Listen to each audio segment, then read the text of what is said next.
I hear a lot of advice out there in the world that says, this is a job, put your butt in the seat and work. But I never experience writing as work in that way that we think of work. It requires a lot of concentration. It requires a lot of attention. But I really write for fun and for joy. And that's not to say that it's easy exactly, but it's like I get into this kind of lovely state of flow where I'm just interested in what's happening in the story. And all I want to do is find the right words to make the story sound in other people's heads the way it sounds in my head. Hello and welcome to Writes for Women. I'm Pamela Cook. I'm the host of Writes for Women. It is Wednesday, June 5, as I'm recording this on the beautiful unceded lands of the Dharawal people.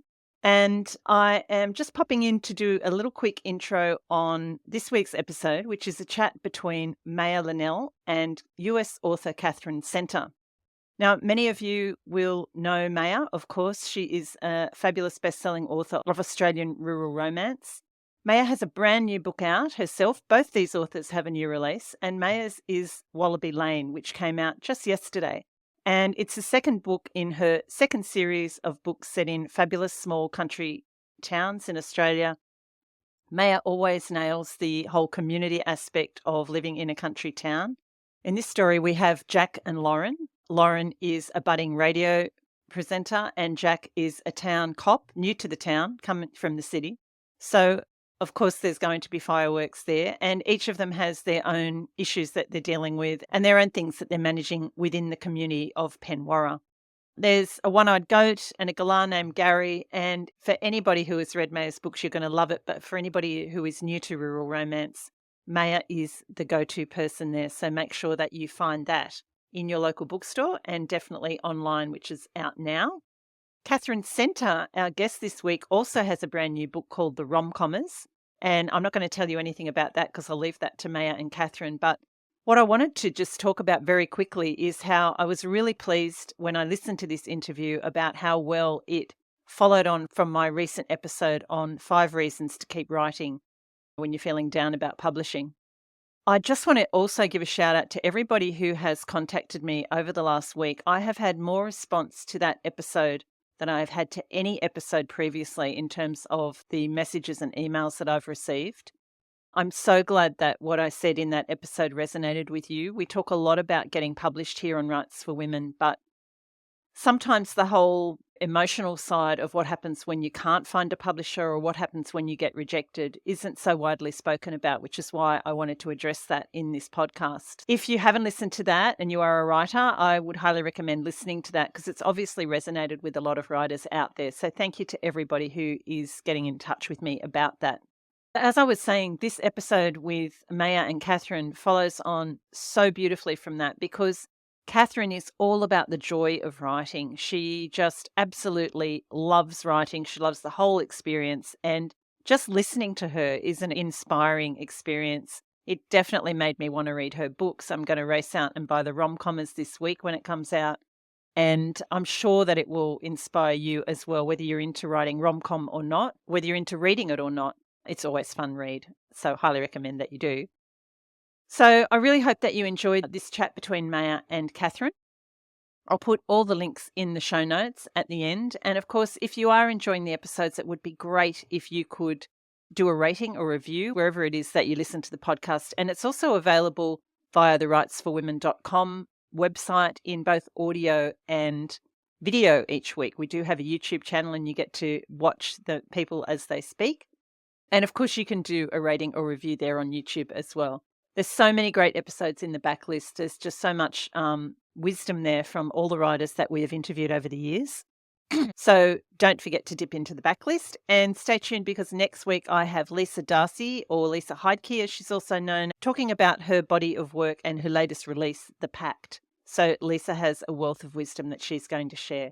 But for now, just sit back and listen to this great interview with Katherine Center, Maya Linnell in the hosting spot, and enjoy and have a great week. Hello, and welcome to the Writes for Women podcast. We have got a fantastic episode for you today. I'm your host, Maya Linnell. I'm a rural romance author with Upland, And I have the pleasure today of talking to Katherine Center. She's an American author based in Texas, and she has 11 books to her name.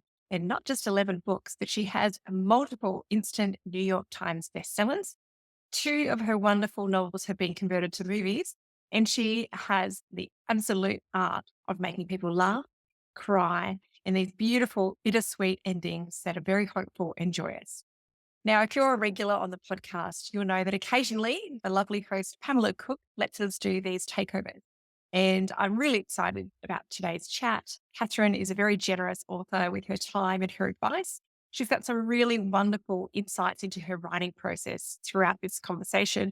She talks about her drafting, the way that it was a slow burn to get her start in writing and becoming a published author, even though she knew that was what she wanted to do from the age of 12. There's some tips for aspiring writers and just an all-round great chat, especially focusing on her new release, The Rom-Comers, which was released very recently at the start of June 2024. Get yourself a cup of tea and sit down and relax, whether you're watching this on YouTube or whether you're tuning in via podcast whilst you're driving or doing the housework or exercising. I hope you enjoy today's very wonderful chat with the lovely Katherine Center. It is our very big pleasure to have you, Katherine Center, on the Writes4Women podcast today. Welcome to the podcast. Thank you. I'm so excited to be here. Katherine, I'm coming to you from Southwest Victoria in Australia. Can you tell us a little bit about where you're talking to us from today, please? I'm in Texas in my dining room. And I'm so excited to be chatting with you. Thank you for having me on. No worries. Now, the main excitement about our podcast chat today is the release of your brand new book, The Rom-Comers. And I'm holding up the cover for the people that are listening on the podcast. I'm sorry, you're just going to have to look at the socials and look at this gorgeous, colorful cover. But for those who are watching on YouTube, you can see it is a fantastic, bright, colorful, full of joy color. Can you tell us a little bit about this wonderful book, Katherine, for those who are yet to race out to the stores and buy it? Yeah, it's a romantic comedy about screenwriters who are writing a romantic comedy. So basically, it's a rom-com about writing a rom-com. And there are two main characters, Emma Wheeler and Charlie Yates. And Charlie is a very famous screenwriter in Hollywood. And he has written a romantic comedy screenplay. And it's the first rom-com he's ever tried to do. He mostly just does like mafia movies and like space war kind of movies, like guy movies. And he's written this rom-com and it's terrible. And it's so bad that Emma, our narrator and main character, gets hired to come and fix it as a ghostwriter. And so she is a very good writer who loves rom-coms and has always wanted to be a screenwriter, but her dad has been ill and she's had to stay home and take care of him and defer a lot of her dreams. So when she gets this job, it's the opportunity of a lifetime. So she goes to work on the screenplay with Charlie in Los Angeles, and he doesn't really want her there and they don't get along, and he doesn't like rom-coms or believe in love, and she loves rom-coms and she's very offended that he would think about writing another terrible one and putting it out into the world. And so they fight and banter and negotiate, and then they wind up falling madly in love. And that is not a spoiler. That's just something to look forward to. Like, that's a guarantee of the book. They will definitely fall in love in the most fun, delicious, heartwarming, and heart-rending way possible. And I think that is such a wonderful promise that you give to readers and romance readers and commercial fiction, genre fiction readers. They know what they are signing up for. And that is why these are such beautiful, highly selling books, is because people know what they're signing up for. And I love that. They've got the promise of the premise.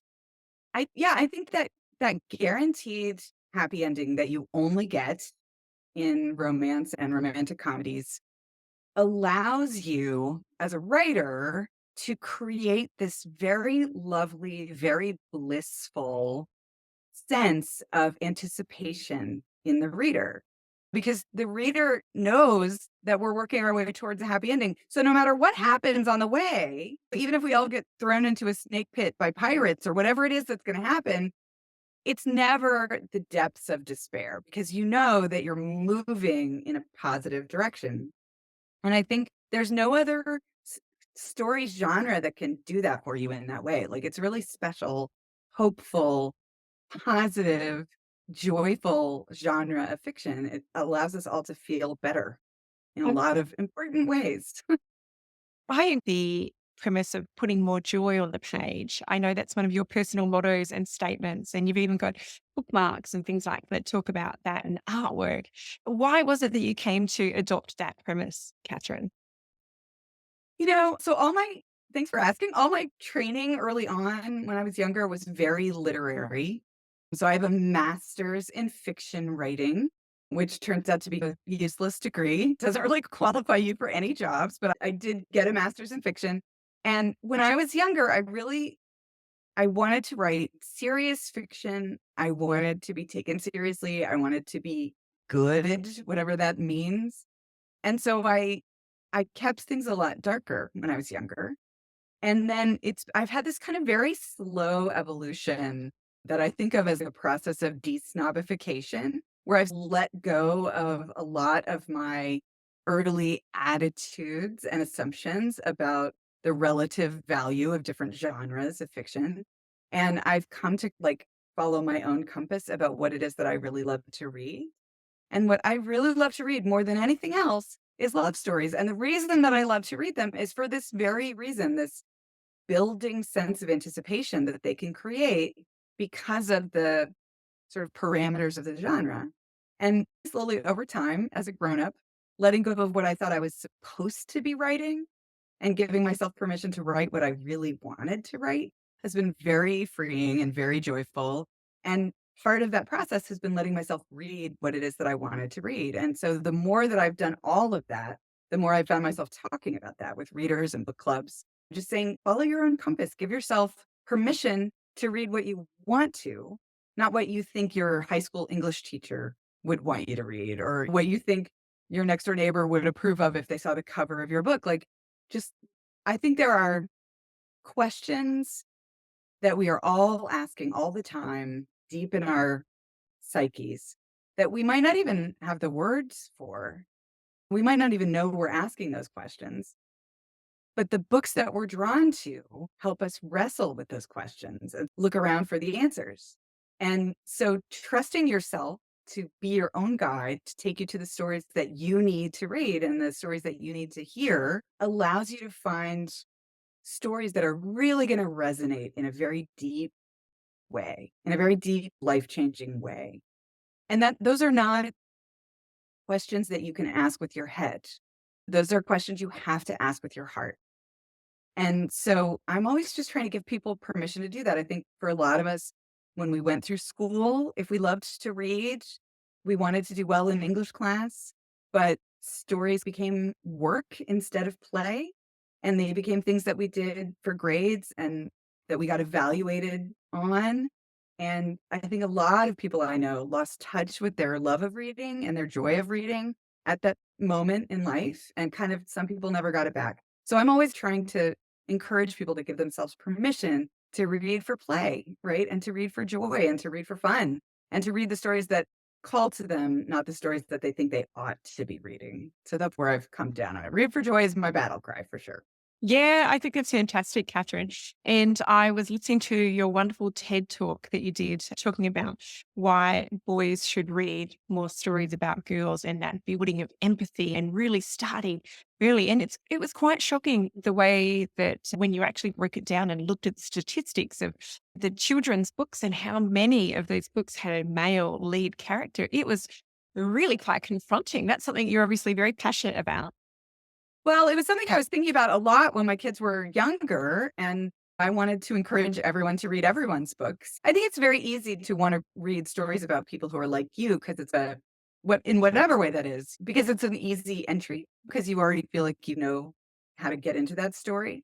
But I think there's so much growing you can do and so much empathy you can learn about. And there's so much mind expanding stuff that can happen when you step into the stories of other people who aren't like you. And one of the things that I love about fiction, one of the reasons that I think it's relevant and life changing is that fiction is not human life, of course. It's not real life, but it's the next best thing.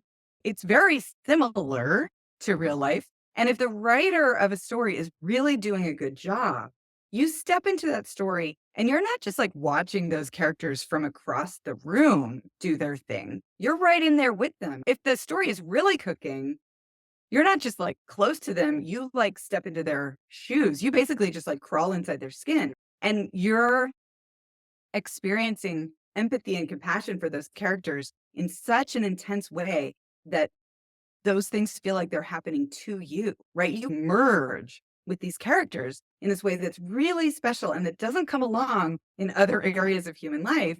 And when those characters want something, you want it too, right? And when they're scared, you're scared. And when they're hopeful, you're hopeful. And when they fall in love, you get to fall in love. And there have been all these studies on the brain about how your brain is literally reacting to the things happening in the story as if those things are really happening to you. Like your brain makes it real. It's like the Matrix. And so you go through that story and you have this simulated experience. And when you come out the other side, you get to pull wisdom out of that story in the way that you would in real life. And that's really special because wisdom is not something you can get out of a textbook, right? Wisdom only comes from learned experience. I mean, from lived things that happen in your real life. And so you can't just think about something in the abstract and become wise. You have to go through it. And so fiction lets us go through all kinds of things that we never would have encountered just at the grocery store. And it makes our hearts grow and our minds grow. So yeah, I think it's very good for you to be a reader. And I think it makes you a better person. And I think stepping into other people's stories helps you understand the world in a much more complicated way. So yeah, I'm a fan. Yeah. And people haven't seen that TED talk, go have a look on YouTube, just Google Katherine Center, TEDx talk. And it's a really interesting backstory into your first foray into fiction writing as well as a sixth grader, or as we say here in Australia, a year six student. And it's a really good insight. We really enjoyed it as a whole family, watched it this morning. Thanks. That was it. Now, your stories resonate so clearly with people, Katherine. You have made many bestseller lists, instant New York Times bestseller, as I mentioned in the introduction. What does that feel like as an author, not just to put books out there in the world, but to put books out there that people are just really relishing and loving and sharing and buying and waving about on all the social media so they can spread the word? It felt great. I'm so grateful for it. I'm like the opposite of an overnight sensation because I've been at this for a very long time. I feel like I'm like the great grandma of rom-coms at this point. I published my first book in 2007 and the process of finding readers has been a very slow one for me. I've basically done it sort of book club by book club. And I live in Houston, Texas, which is the fourth largest city in America. And it's full of book clubs. And basically, if anyone ever emailed me and said, hey, will you come to my book club? I said, yes. And then I would go and I would meet these folks and we would talk about books. And slowly I got people to get interested in what I was doing and read the books. And so I do not take anything for granted. I know some writers who've had things happen for them very fast. And that's one way to do it. But my method has been like the turtle versus the hare. I've been very slow. And I think that was a good kind of gentle way of growing. And it makes me incredibly grateful. It's a good thing I like a slow burn in general, because it has been a very slow burn process. But I think more than anything, the thing that it taught me is to just be grateful for every reader who comes along and every person who gets excited about what I'm doing, because otherwise I would have quit, I think, years ago, because it's easy to get discouraged. It's a crazy job. Any audience-based job is stressful and odd. But this one, the way that I've been in the game for so long and the way that I've managed to not just get frustrated and quit or give up has been to just truly cherish every single person, which is why if you DM me on Instagram, there's a very good chance that I will DM you back because I am so grateful for you. Thank you for reading the book. And I'm so genuinely thankful that you liked it. Yeah. That's fantastic. I know there's a lot of readers that are so grateful for that type of investment from you as an author. So not only do you put out these beautiful books, but your social media is a really lovely place to spend time on. I find it joyous to go on there and see the artwork that you're creating and the different cakes that people make that look like your book covers and all sorts of cool things that you're getting out there doing. I do want to dive into that a little bit, but first, I'd like to go back 16, 17 years ago to when that first book was published. What was your life like then? What were you doing before? Because it was that a 12-year-old had that dream of publishing a book and it happened when you were in your early 30s. Can you tell us what life looked like before the books hit the shelf? Yeah. I decided that I wanted to be a writer when I was 12. I got started writing fan fiction about the 1980s boy band Duran. I was very awkward and very nerdy at that age. And I had two best friends who were also awkward and also nerdy. And we got this idea that we should write novels about meeting the band members of Duran, and we should cast ourselves as the main characters in those novels. And of course, the story that I wound up writing was about me meeting Duran and all five of them falling in love with me. That was the whole story. It was basically a romance novel. And the plot was that I had to decide who to marry. And it's a terrible book. It's not a book, it's a notebook full of ballpoint pen scribblings. But I have this rule for my older sister that if I'm ever hit by a bus, she has to go find that novel. I have it up in the attic in storage and burned it immediately. It must never see the light of day. It's very bad. But it was also brilliant because we saved ourselves that year by finding this incredibly joyful thing to do with each other. You know, we would have sleepovers and read our novels to each other in installments. We had the best time. And so that was the first moment in my life when I was doomed to want to be a writer, when I first tasted that like particular nectar of what stories can do for you, how they can change your life and give you hope and shift your perspective. So from then on, I wanted to be a writer. I never wanted to be anything else. I wrote stories and unhappy love poems, and I memorized song lyrics, and I went to Vassar College and in the US, which is like a very Englishy kind of English majory type of school, and majored in English, won a little prize there, and then came back, went to graduate school, got that master's. And so I was actively trying this whole time. I was writing things, I was sending things out, and I was basically getting rejected just over and over and over and over again. And I really thought if I was smart, I would quit. I kept trying to quit, actually. I would just be like, you know what? This isn't healthy, right? This is not good for me. It's just depressing. It's very hopeless. I'm not getting anywhere. I keep constantly chasing after this dream that I cannot seem to catch. If I were a smart person, I would just quit. But I couldn't seem to do it. Like I would declare that I had quit forever. And then 2 weeks later, I would get another idea for a story and I would start up again. And it just felt like a very sad affliction that I had. Like my whole family felt very sorry for me. It was just like I was this sort of tragic figure in the family, but I just kept trying. I couldn't stop trying, is basically what happened. And when I finally got that publishing deal, I was 32. So it was 2 full decades between when I decided I wanted to be a writer and when I actually got a little bit of traction. And my son wasn't even born yet, and my daughter was a little baby. And so my kids are both taller than me, and one of them's in college. So it's been a long journey. But yeah, I was just totally overwhelmed. Mom life, diapers, spit up, all the stuff everywhere. I actually remember the night that I got the book deal. I had written this novel and I had put it in a drawer because I had written the book actually. And then my son Thomas arrived a month early. And it had been like on my to-do list, find agent, sell novel. And then I had not been able to get that done. It's harder than it sounds. And then the baby came early and I just thought, that's it. Nothing's ever going to happen with this. I had it all printed. I had it all ready. I had an actual physical manuscript. And I remember putting it in a drawer and closing the drawer and thinking, I'll never see you again. Bye-bye. And then it was like, I guess a year and a half later that I actually got the book deal. So I wrote the novel before Thomas was born, but I didn't get the book deal until he was like a year and a half.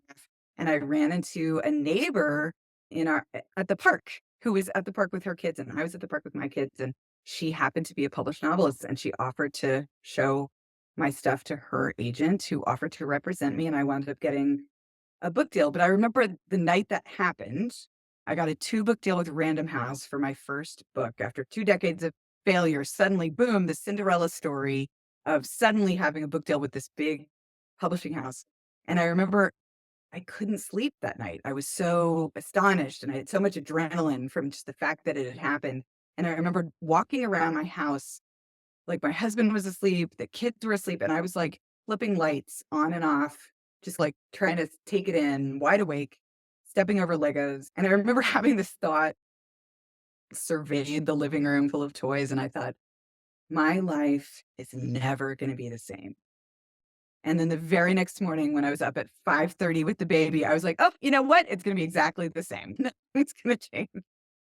So that was the beginning of it. That was 2007. And it's been, I can't even keep track anymore, many years, 16, 17 years.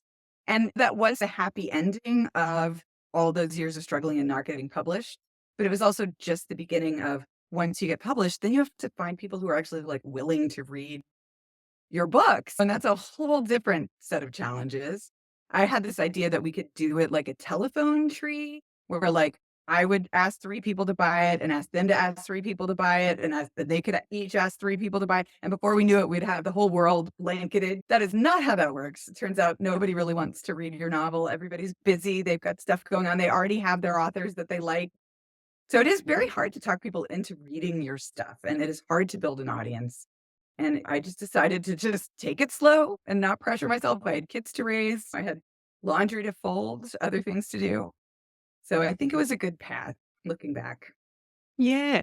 And look, I know that I feel like I'm very slow to the party because I only came across you maybe 2 years ago and started devouring your backlist and going, oh my gosh, why have I not heard of Katherine Center? I love her stuff. I love the witty banter between the characters. I love the humor on the page. I feel really connected to the characters. So I guess there's that step of first building an audience within the States and then going internationally. Is that something that's completely different, trying to say find an audience in Australia? That's a dream. I would love to do that.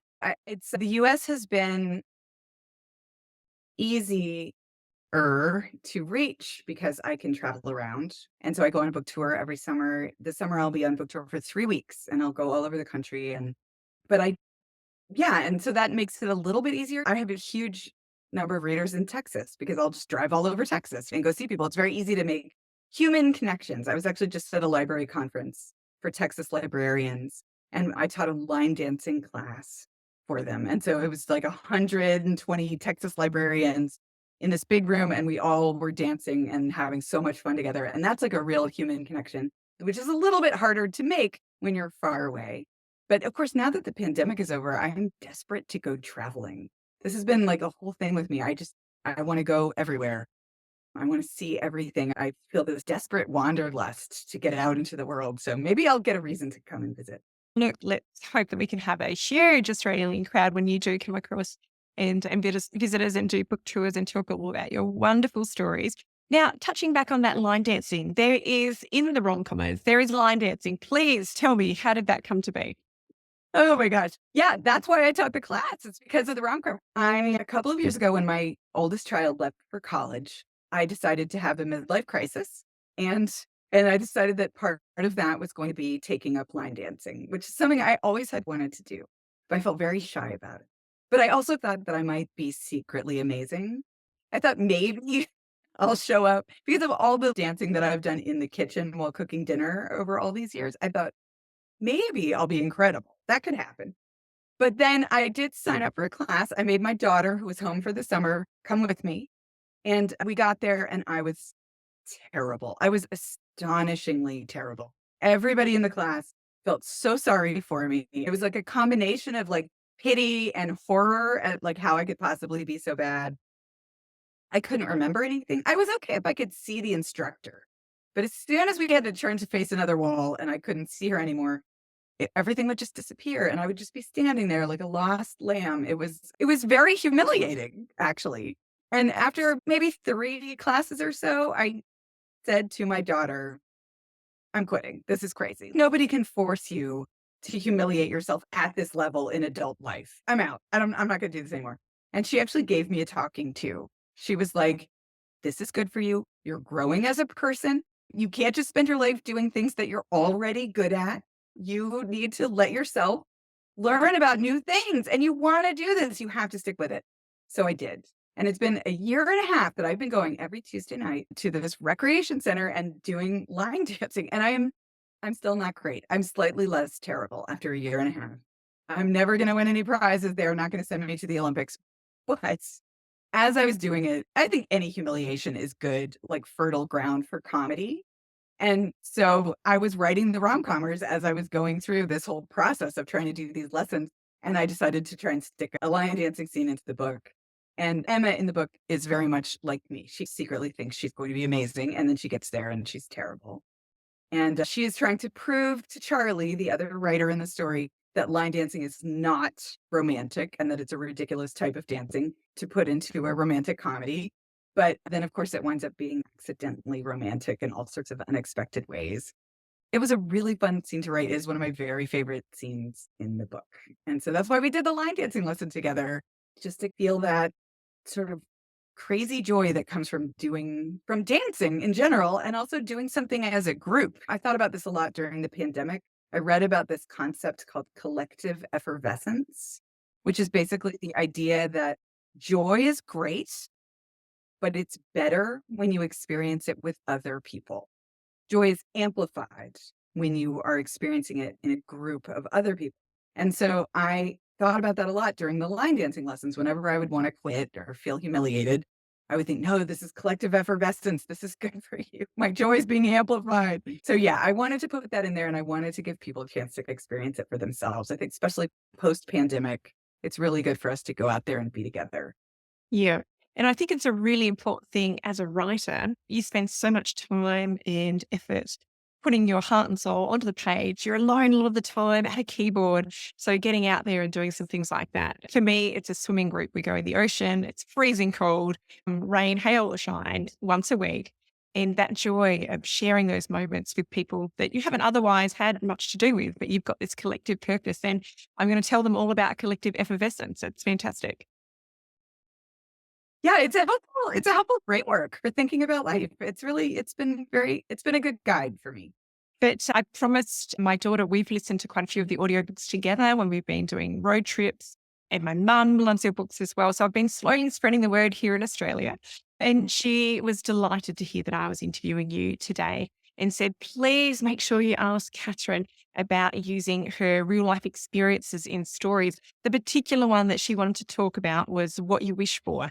And there's that incident with the school shooting. Now, I know that's not something we can't really cover in a short space of time, but is that something that you try and choose topical issues relevant to things that have impacted you personally? I live in Texas. We have far too many guns in Texas. Try as the moms of Texas might, we can't seem to get rid of them. And I'm married to a school teacher. So I'm grateful to say that I have not had any personal experience with any kind of school shooting, but I worry about it a lot. And I'm married to the type of school teacher who would definitely, sacrifice himself to help others in that kind of situation. It's something that's been a sort of a constant topic and worry. And yeah, I didn't put it in there exactly on purpose. It wasn't like, oh, here's an issue of the day that I want to talk about, because I try to be careful not to be, I think things like that, those hot button issues can overwhelm a story. So I try to tread very lightly with them. But that said, when you're married to a school teacher, and my sister is also a teacher, she teaches French at high school. When you're married to a teacher and you're in the teacher world, it's very much in your consciousness. And so when I decided to write about teachers, that was a logical, sensible topic to struggle with. And I always want to have characters who have to struggle with something real, because I very much believe that those struggles are where we find wisdom. And I love that about stories. And as I was thinking about these people and what their lives might really consist of, that was a very clear struggle that all teachers have to contend with in some way or another in the United States, because it's just out there. So yeah, that became a thing that I wound up writing about. Yeah. All right. That was quite the detour, wasn't it? From joy to something that's very sad. But actually, that's a good question, because I really do think that like joy and heartache live side by side, right? And my stories are always, they have a lot of sadness in them, but they also have a lot of comedy. And when I first started, I think there was an idea that those two things couldn't exist in the same book, that there was somehow like there were tragedies way over here and there were comedies on the other side, and those two things were not really related to each other. But for me, they very much are sides of the same coin, because we use comedy as a coping mechanism at my house. That's how we get through the hard things, is by cracking extra jokes, right? And lifting everybody else up by making the room laugh. And so I think comedy and tragedy lives shoulder to shoulder. I think we invented comedy because of tragedy, because life is hard, because we're all trying to cheer ourselves up. And yeah, I think it makes sense that those two things need to exist in the books, and just like they exist in the world. Yeah, we're all very pleased to hear that was not a directly personal experience, but I love how you paint these different scenarios and that you put us in the character's shoes. With the one with the fire, the things that you save in a fire, that was another beautiful, touching story. And the bodyguard, and there are so many poignant moments throughout the book where you have me crying as I'm driving along, and there'll be tears flooding. And I think it's a really special author that can do that for readers and consistently. And your books resonate with so many different readers on so many levels. The bestsellers don't lie, but also the reviews and the amount of wonderful fans that you have that are so keen. Can you please give us an Australian book recommendation, Katherine, before we let you go? I'm madly in love with Sally Hepworth, and she doesn't even write in my genre. But I don't actually tend to gravitate towards thrillers because I'm easily frightened. But she's such a great writer.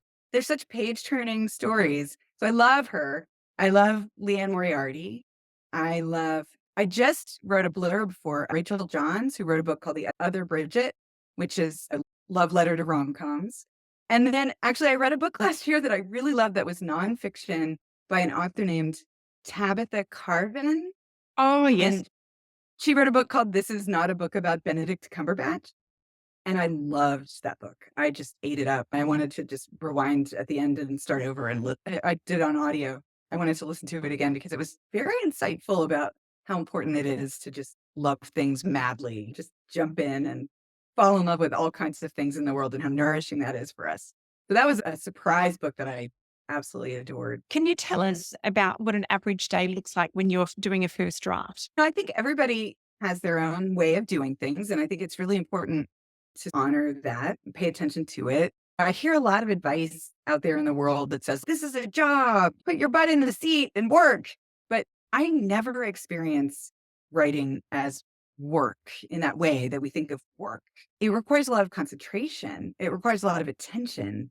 But I really write for fun and for joy. And that's not to say that it's easy exactly, but it's like I get into this kind of lovely state of flow where I'm just interested in what's happening in the story. And all I want to do is find the right words to make the story sound in other people's heads the way it sounds in my head. And I want to flash the pictures into other people's minds the way that they're flashing in mine, right? I want them to see what I'm seeing, and I want them to hear what I'm hearing. And so putting it down on the page is about that question of like, how do you make that happen? Like, what are the best words for evoking the visuals and the sounds, and then the emotions, right, of this moment? And so for me, it's always just this really fun challenge. I've heard that quote. There's a quote about writers that says, writers don't like to write, they like to have written. Did I just do something today? Did you just see something happen? Balloons just popped out. Let me start over. I've seen this quote about writing around a lot that says, writers don't like to write, they like to have written. And I'm not that person at all. I think the idea is the process is torture, but then when they're done, they're happy when it's over because they've got something that they like.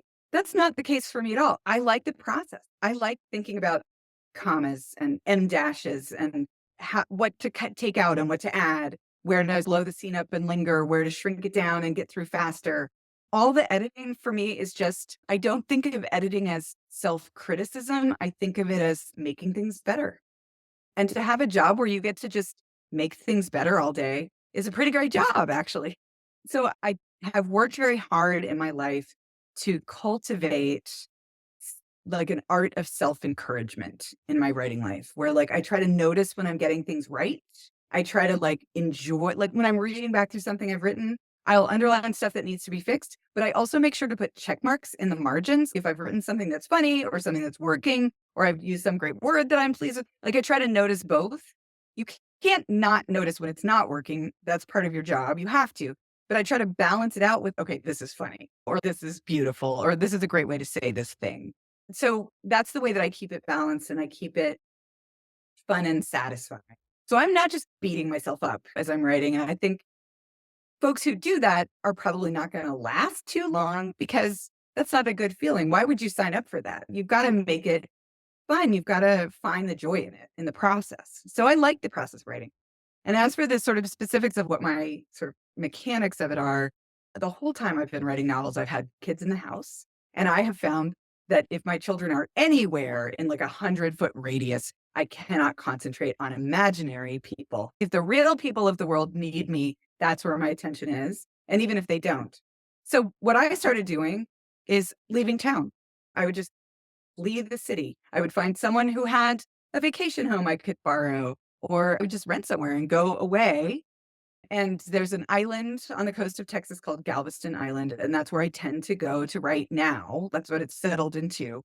And I'll stay there for 4 or 5 days, just completely alone in total human isolation, which is maybe not the healthiest way to live, but I get a lot done. If you can, like, I can wake up in the morning, make a pot of coffee, sit down on the sofa with my laptop, start writing. And the next thing I know, it's dark outside. And I've been writing all day and I've just been lost in the story. And you can't really get that same immersion if you're in your regular life and people are emailing you and you have to go to the grocery store and the dog is barking.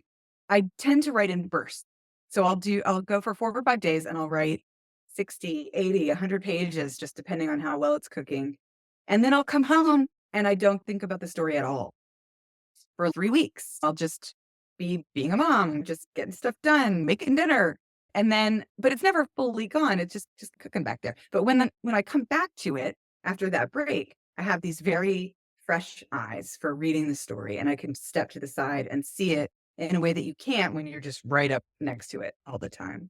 So that gives me a little bit of perspective. And I mean, that whole process evolved out of necessity, but I actually think that it's a good process for me because that rhythm of getting in and obsessing over it and then pulling back and then getting back in seems to help. And that's what I do for the first draft. Once I have a first draft, I don't have to go away anymore. It doesn't require that same level of intensity. I can happily just hang out in the house and at the kitchen table and edit.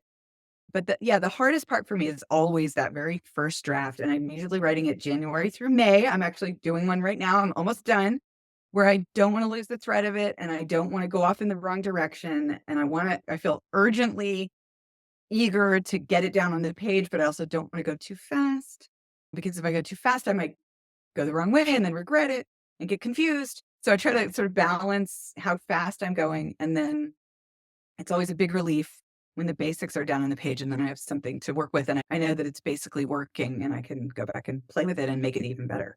So that's my process.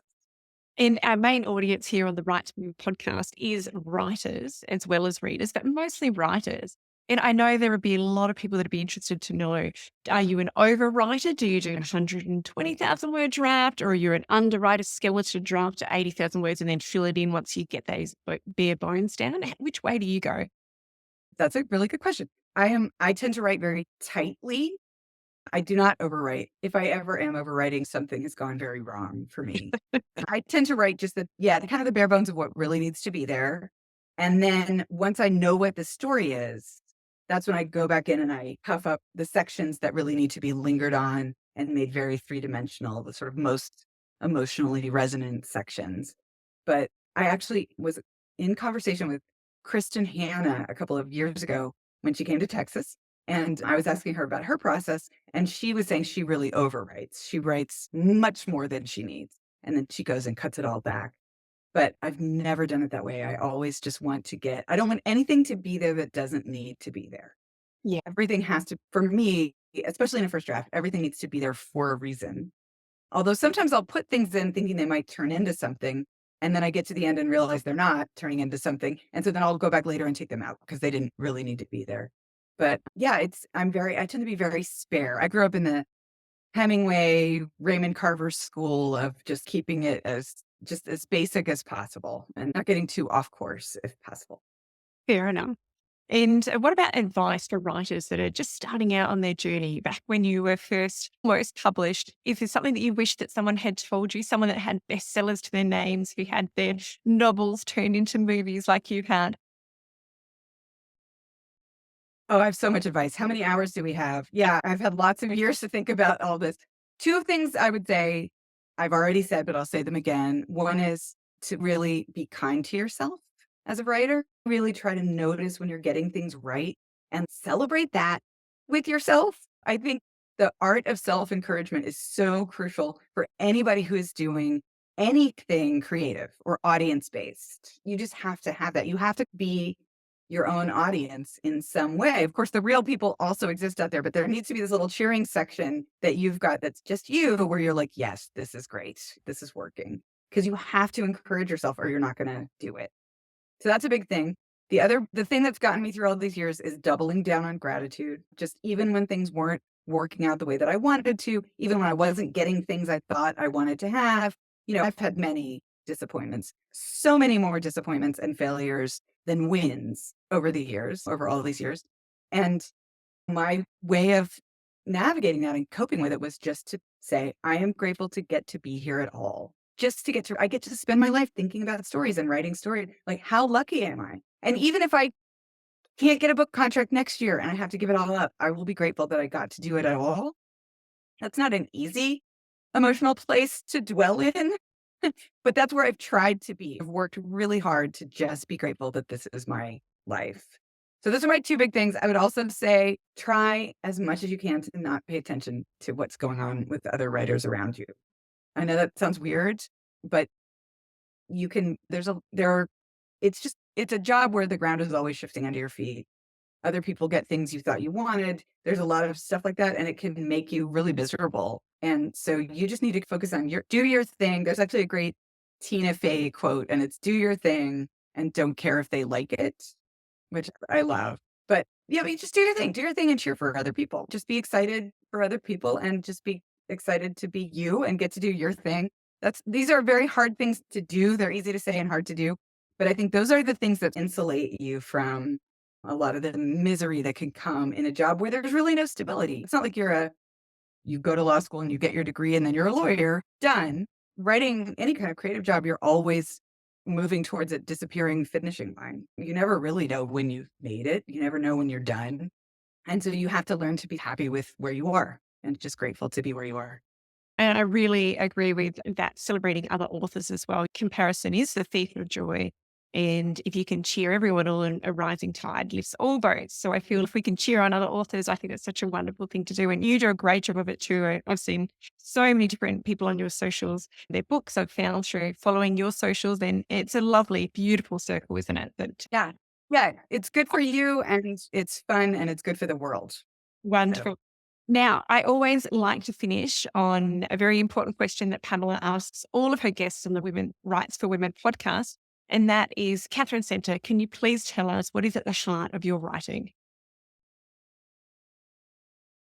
I think it's hope. I think that I am always trying to write stories that authentically let us all feel hopeful about the world and humanity and our own selves.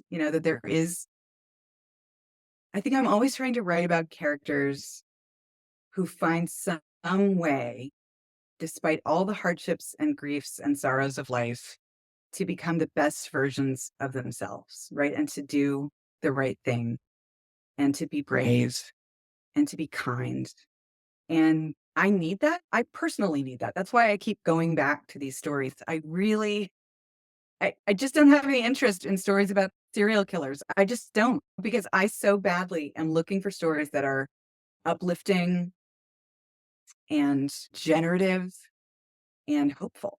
And so I think that's the heart of everything I'm doing. I'm trying to create hope for myself and anybody else who wants to come along. I'm trying to lift us all up and help us all feel better and give us things to look forward to and make us laugh and make us swoon. And all of those, every single thing that I know how to do in terms of creating a really immersive, really three-dimensional, page-turning story, it is all there to help us all feel more hopeful. I think that's ultimately what it is. I've never been asked that question before, but I think that's where I'm going to land on that. I think that's what that is. I think that's a perfect place to end our interview today, Katherine. I'm so very grateful for your time. Thank you for coming in and working out with the time zones and the differences to be able to make this chat happen. I absolutely loved the rom-comers, and I hope that all of the listeners for the Writes4 Women podcast rush out and go find themselves a copy on the shelves. We've been very lucky to speak with you today, Katherine. People can find you on social media. You've got a website as well and a newsletter, I hear. I need to sign up for that one. Yeah, I do have a newsletter. I take it very seriously. Fantastic. I look forward to staying in touch that way.